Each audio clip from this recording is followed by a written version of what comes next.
تھوڑی دیر چہچہاتا ہے اور چلا جاتا ہے، یہی انسان کی زندگی کی مثال ہے کہ انسان اس دنیا میں تھوڑی دیر کے لیے آیا اور بالآخر اس دنیا سے چلا جائے گا۔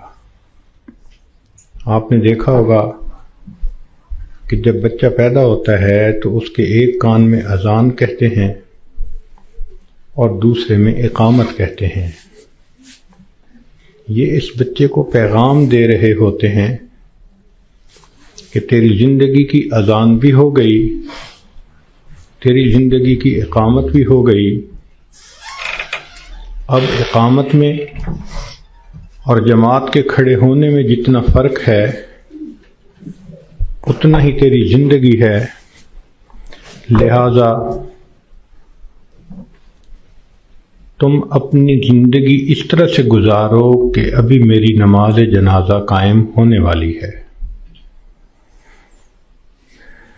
اس لیے یہ حکم ہوا کہ تم دنیا میں ہو تو امتحان گاہ میں ہو۔ یہ دنیا سیر گاہ نہیں، تماشا گاہ نہیں، آرام گاہ نہیں، یہ امتحان گاہ ہے۔ افسوس کہ ہم نے اس کو چراگاہ بنا لیا۔ اللہ رب العزت نے مومن کا گھر آخرت میں بنایا ہے، اس کا انحصار انسان کے اعمال پر ہے۔ چنانچہ ہر انسان کا ایک گھر جنت میں بنتا ہے، ایک جہنم میں۔ جب موت کا وقت آتا ہے تو اگر وہ جنتی آدمی ہے تو اس کو اس کا جنت کا گھر دکھایا جاتا ہے، اس کے دل خوش ہوتا ہے اس کو دیکھ کے، اور اسی خوشی کے عالم میں اس کی روح کو قبض کر لیا جاتا ہے۔ اور برا انسان جب موت کے قریب پہنچتا ہے تو اس کو جہنم میں اس کا گھر دکھایا جاتا ہے، جس کی وجہ سے اس پر ایک خوف طاری ہوتا ہے، اور اسی خوف کی حالت میں اس بندے کی روح کو قبض کر لیا جاتا ہے۔ یہ بات ذہن میں رکھیے کہ دنیا مٹی گارے سے بنی اور فنا ہونے والی ہے، اور جنت سونے اور چاندی سے بنی اور ہمیشہ باقی رہنے والی ہے۔ ایک بزرگ فرمایا کرتے تھے کہ اے دوست، جتنا دنیا میں رہنا ہے اتنا دنیا کے لیے کوشش کر لے، اور جتنا آخرت میں رہنا ہے اتنا آخرت کے لیے کوشش کر لے۔ ہماری دنیا کی زندگی تو ہے 150 سال، اور آخرت کی زندگی ہمیشہ ہمیشہ۔ امام غزالی رحمۃ اللہ علیہ نے ایک مثال لکھی ہے کہ اگر زمین اور آسمان کے درمیان رائی کے دانے بھر دیے جائیں اور ایک پرندہ 1000 سال کے بعد آئے اور ایک دانہ کھائے، پھر 1000 سال کے بعد آئے دوسرا دانہ کھائے، پھر 1000 سال کے بعد آ کر تیسرا دانہ کھائے، ایک وقت آئے گا کہ زمین و آسمان کے درمیان رائی کے یہ سب دانے ختم ہو جائیں گے، آخرت کی زندگی کبھی ختم نہیں ہوگی۔ جب ہم نے اتنا وہاں جا کر رہنا ہے تو ہم سوچیں کہ ہمارے دن کی ترتیب کیا ہے۔ ہم تو اپنے 24 گھنٹے کا سکیجول ایسے بناتے ہیں کہ جیسے دنیا ہی میں رہنا ہے، اور آخرت کی تیاری کے لیے تو وقت ہی نہیں نکالتے۔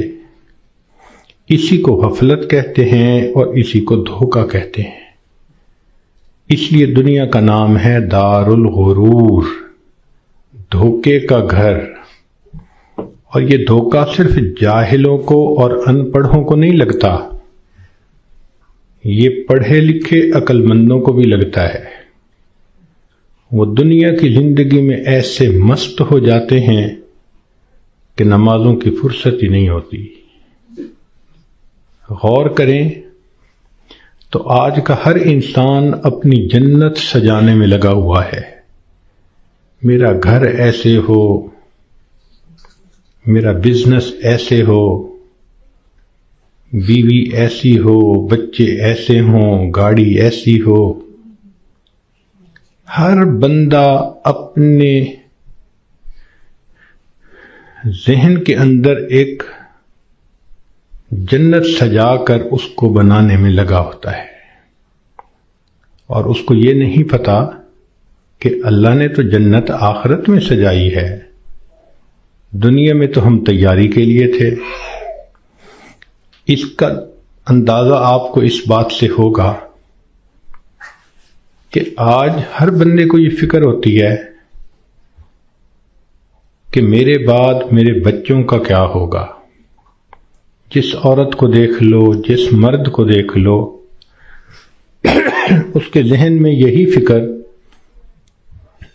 کہ میرے بعد میرے بچوں کا کیا ہوگا. کبھی ہم نے یہ بھی سوچا کہ بچوں کے مرنے کے بعد بچوں کا کیا ہوگا؟ تو ہماری سوچ تو ہے ہی دنیا کی. اسی لیے جب مرنے والا دنیا سے جاتا ہے تو اس پہ کوئی نہیں رو رہا ہوتا. کہتے ہیں کہ ایک نوجوان نیک آدمی تھا، وفات کے قریب گھر کے سارے لوگ رونے لگے. اس نے والد سے کہا کہ ابو کیوں روتے ہیں؟ اس نے کہا میرا جوان بیٹا فوت ہو رہا ہے، اب میرا سہارا کون بنے گا؟ ماں سے پوچھا. اس نے کہا بیٹا میں نے تمہیں پالا بڑا کیا، اب جب میرا وقت آیا کہ تم میری خدمت کرتے، تم جا رہے ہو. بیوی سے پوچھا. اس نے کہا کہ آپ میرے خامد ہیں، آپ فوت ہو گئے تو میری زندگی میں تو اندھیرا ہو جائے گا. بچوں سے پوچھا. انہوں نے کہا کہ ہمارے سر کا سایہ ہیں اور ہمارا سایہ ختم ہو گیا. اس نے کہا کہ اس کا مطلب یہ ہے کہ تم سب کے سب اپنے لیے رو رہے ہو، میرے لیے تو تم میں سے کوئی نہیں رو رہا. تو رونے والے بھی اپنے لیے روتے ہیں، مرنے والے کے لیے کون روتا ہے؟ الا ماشاء اللہ. اس لیے آج وقت ہے تیاری کرنے کا. جیسے سکول میں امتحان ہوتا ہے، ایک اے پیپر ہوتا ہے، ایک بی پیپر ہوتا ہے. دونوں میں پاس ہو جائیں تو بس اگلی کلاس میں چلے جاتے ہیں. یہی ہمارا حال کہ دنیا کی زندگی میں ہمیں تیاری کا حکم دیا گیا. قبر میں جائیں گے تو اے پیپر ہوگا اور اس میں 3 کویسچن پوچھے جائیں گے. تیرا رب کون ہے؟ تیرے نبی علیہ السلام کون ہیں؟ تیرا دین کون سا ہے؟ اور جب انسان قیامت کے دن اٹھے گا تو پھر اس کا بی پیپر لیا جائے گا، اور بی پیپر کے اندر 4 کویسچن ہوں گے. تم نے زندگی کیسے گزاری، جوانی کیسے گزاری، کدھر سے کمایا، کہاں پہ خرچ کیا، اور تم نے اپنے علم پہ کتنا عمل کیا. جو اے پیپر بی پیپر دونوں میں کامیاب، اس کو اللہ رب العزت پھر جنت کا گھر عطا فرما دیں گے. مگر اس کا یہ مقصد نہیں کہ جی ہمیں تو ان سوالوں کے جوابات کا پتہ ہے تو ہم موت کے وقت جواب دے لیں گے. ایسا نہیں ہوگا. جیسے زندگی گزری ہوگی ویسا انسان قبر میں جواب دے سکے گا. جس نے دنیا میں نمازیں نہ پڑھیں، جو بے پردہ پھرتی رہی، جس نے غیبت کی، لوگوں کے دل دکھائے، اللہ کی بندیوں کے لیے جو وبال جان بن کر پھرتی رہی، جب یہ قبر میں جائے گی تو یہ نہیں کہہ سکے گی کہ میرا دین اسلام ہے. اس کا تو طرز زندگی ہی اور تھا، تو اسلام کا نام کیسے لے سکے گی؟ جو بے پردہ پھرتی ہے وہ کیسے کہہ سکے گی کہ میں نبی علیہ الصلوۃ والسلام کو اپنا نبی مانتی ہوں؟ ان کی تعلیمات کو اپنایا نہیں، ان کی سنتوں کی دھیان نہیں دیا، تو کیسے جواب دے سکیں گے؟ تو اس لیے کتنے لوگ ہوتے ہیں جو موت کے وقت کلمہ پڑھنا چاہتے ہیں، پڑھ نہیں پاتے۔ چنانچہ ایک ڈاکٹر ہیں، ڈاکٹر نور محمد صاحب، ملتان کے ہیں۔ انہوں نے زندگی کے 35 سال ایمرجنسی وارڈ کے اندر ڈیوٹی کی۔ انہوں نے موت کے اوپر ایک کتاب لکھی ہے، اس میں وہ لکھتے ہیں کہ ایمرجنسی وارڈ میں تو لوگ آتے ہیں جو آخری لمحوں پر ہوتے ہیں اور بہت سارے فوت بھی ہو جاتے ہیں۔ تو جب بھی کوئی ایسا بندہ میرے سامنے آتا، میں اسے کلمہ پڑھنے کی تلقین کرتا۔ وہ کہتے ہیں کہ میرا تجربہ یہ ہے کہ 100 میں سے 95 بندوں کو کلمہ پڑھنا نصیب نہیں ہوتا۔ تو ان سے پوچھا گیا کہ کیسے؟ وہ کہنے لگے کہ پہلے تو مجھے سمجھ نہیں لگتی تھی کہ یہ کیوں نہیں اونچا کلمہ پڑھتے، جبکہ میں ان کو پڑھا بھی رہا ہوں۔ پھر ایک بندے کو میں نے کہا کہ تمہیں ہارٹ پرابلم ہے، ہارٹ اٹیک ہے، تو میں تم سے پوچھوں گا کہ تم کلمہ پڑھو، اور اگر تم نہ پڑھ سکو گے تو میں پوچھوں گا کہ تم پڑھنا چاہتے ہو، پڑھ نہیں پا رہے؟ اس نے کہا بہت اچھا، میں جواب دوں گا۔ جب اس کی آخری کیفیت آئی تو میں نے اس سے پوچھا تو اس نے اشارے سے بتایا کہ میری زبان پہ فالج پڑ گیا ہے، اب میں بولنا بھی چاہتا ہوں، میری زبان بولتی نہیں۔ آج اللہ نے زبان کا کنٹرول ہمیں دیا، ہم چاہیں تو ایک دن میں ہزاروں دفعہ کلمہ پڑھ سکتے ہیں، لیکن جس عورت نے جیتے جاگتے کلمہ پڑھائے ہی نہیں، دن گزر گئے، ہفتے گزر گئے، مہینے گزر گئے، زبان پہ کلمے کا ورد جاری ہی نہیں ہوتا، دنیا کی باتیں، دنیا کے فیشن، تو موت کے وقت اچانک کلمہ کیسے جاری ہو جائے گا؟ اس لیے اس سے پہلے کہ لوگ ہمیں کلمہ پڑھائیں، ہم اپنے اختیار سے کلمہ پڑھنے کی مشق کر لیں۔ تو دنیا کی زندگی میں ہم آئے ہیں آخرت کی تیاری کرنے کے لیے۔ ہماری مثال ایسی ہے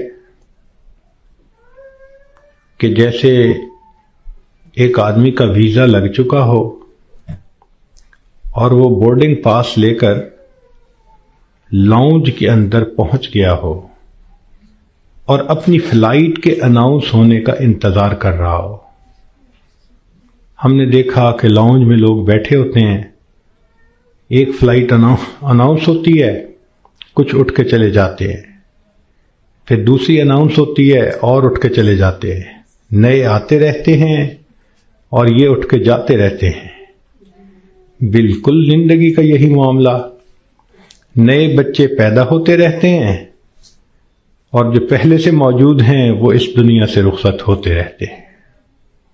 ہم سب کا موت کا ویزا لگ چکا، ہم لاؤنج میں ہیں، کب ہماری فلائٹ ہے یہ بھی ہمیں پتہ نہیں۔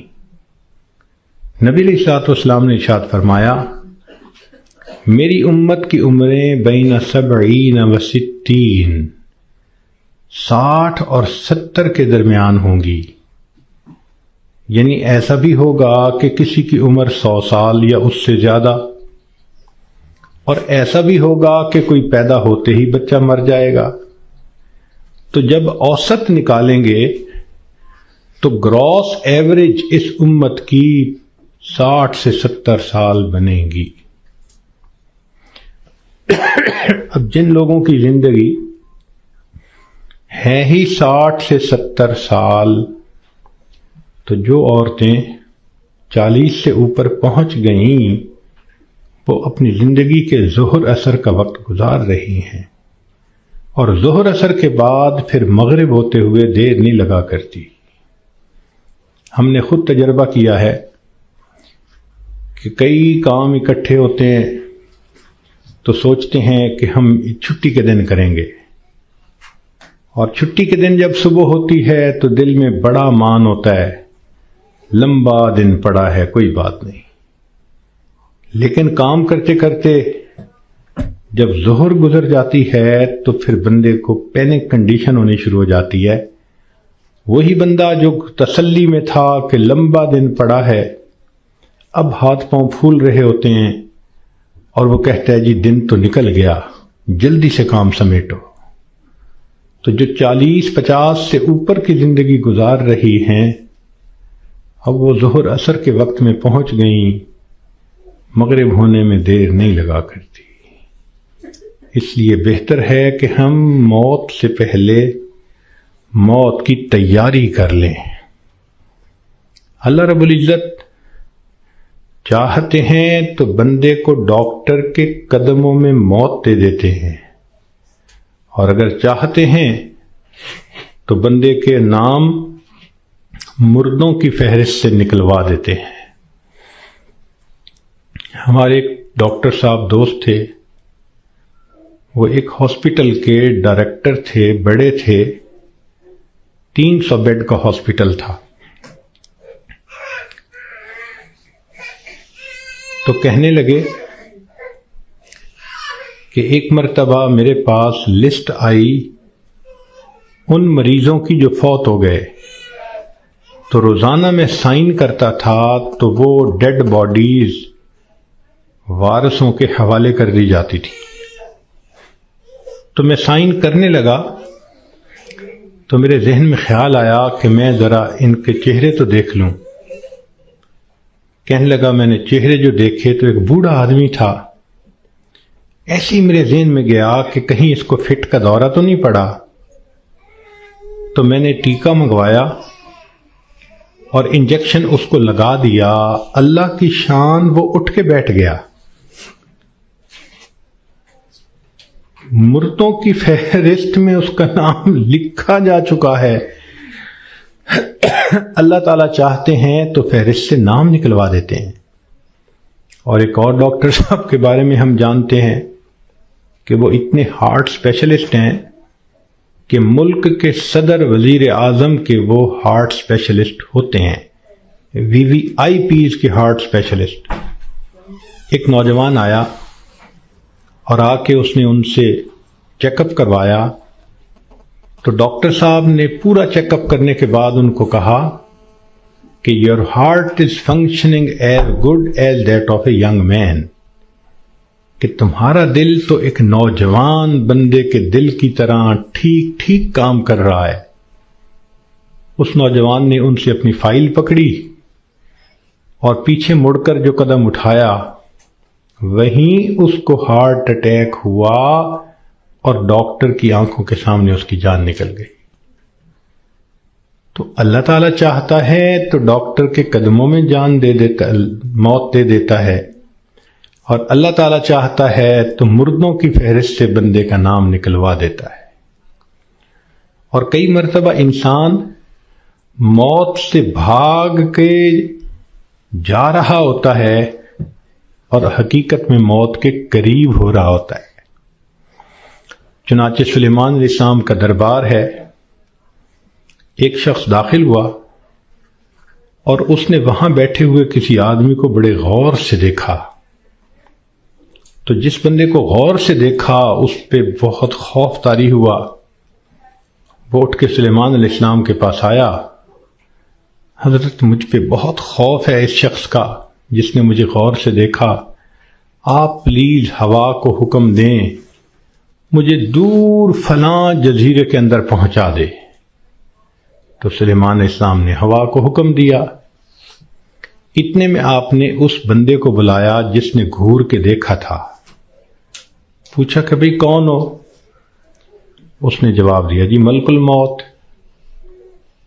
تم اسے گھور کے کیوں دیکھ رہے تھے؟ تو کہنے لگے کہ میں اس لیے اس کو غور سے دیکھ رہا تھا کہ اس کی روح تو میں نے فلاں جزیرے کے اندر نکالنی ہے اور یہ آپ کے دربار میں یہاں بیٹھا ہوا ہے۔ تو سلیمان علیہ السلام نے بتلایا کہ اس نے مجھ سے خود ریکویسٹ کی کہ مجھے فلاں جزیرے میں پہنچا دیں۔ ملک الموت نے کہا السلام علیکم، میں بھی اسی جزیرے میں جا رہا ہوں اس کی روح کو قبض کرنے کے لیے۔ بنی اسرائیل کے 5-6 آدمی سفر پہ 7 آدمی سفر پہ جا رہے تھے۔ اچانک بارش شروع ہو گئی، بجلی چمکنے لگ گئی۔ اتنی خوفناک بجلی چمک رہی تھی کہ ان کو یہ خیال ہوا کہ آج یہ ہم میں سے کسی نہ کسی کو لے کے جائے گی۔ وہ ایک غار کے اندر چھپ گئے، مگر بارش بھی نہ تھمتی تھی اور بجلی چمکنا بھی نہ رکتی تھی۔ تو انہوں نے فیصلہ کیا کہ بھئی ایسے کرو، ایک ایک کر کے باہر نکلو، جس کو بجلی نے جلانا ہوگا وہ جلا دے گی تو باقی تو سکون کا سفر کر سکیں گے۔ چنانچہ ایک نکلا، بجلی چمکی مگر اس کو جلایا نہیں، وہ واپس آ گیا۔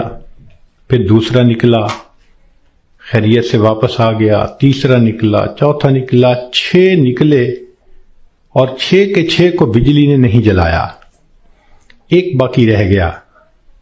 سب کہنے لگے کہ تو منحوس ہے، بدبخت ہے، تیری وجہ سے یہ ساری مصیبت آئی ہوئی ہے، نکل باہر۔ اس نے کہا میں نہیں نکلتا۔ سب زور لگا رہے ہیں، کہہ رہے ہیں، لڑ رہے ہیں کہ نکل باہر، وہ کہتے ہیں نہیں نکلتا۔ وہ ایسا وہاں پر جمع کہ اس نے کہا جو مرضی کر لو، میں غار سے باہر نہیں نکلوں گا۔ تو کچھ دیر کے بعد ان کے ذہن میں خیال آیا کہ اگر یہ باہر نہیں نکلتا تو ہم تو سب ایک ایک کر کے نکل چکے، چلو ہم نکلتے ہیں اور ہم سفر پہ چلتے ہیں، یہ اندر ہی رہے۔ جیسے ہی وہ 6 کے 6 باہر نکلے، بجلی چمکی اور 6 کے 6 کو موت آ گئی۔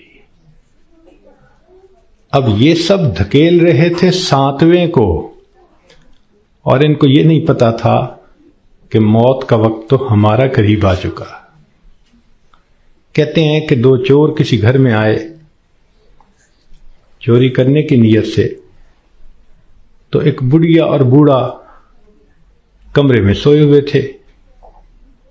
انہوں نے ان دونوں کو رسیوں سے باندھ دیا چارپائیوں کے ساتھ، اور دونوں کی چارپائیاں اٹھا کر صحن میں رکھ دیں،